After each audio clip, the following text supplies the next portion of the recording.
Keşfettik de yeni bu tarzı dinle, flowlarını geliştir, rapinde yoktu göremedik bir kafiye. Keyo, Keşömer.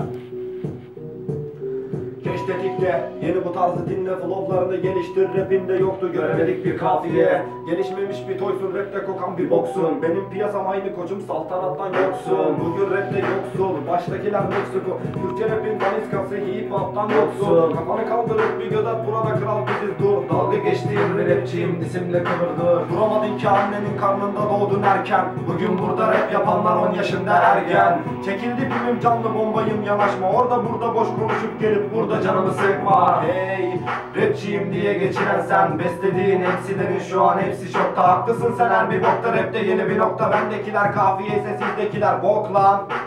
Kolordumun neferleri, yeraltının MC'leri, Türkçe rapte saçmalayan hip hop'un askeri. Tarzımız bir kopyamız, bağcılar ütopyamız. Saçmalayıp zırvalayın amına kodumu kekleri. Hadi çıkarın bütün kekleri, gösterin bize küpeli veletleri.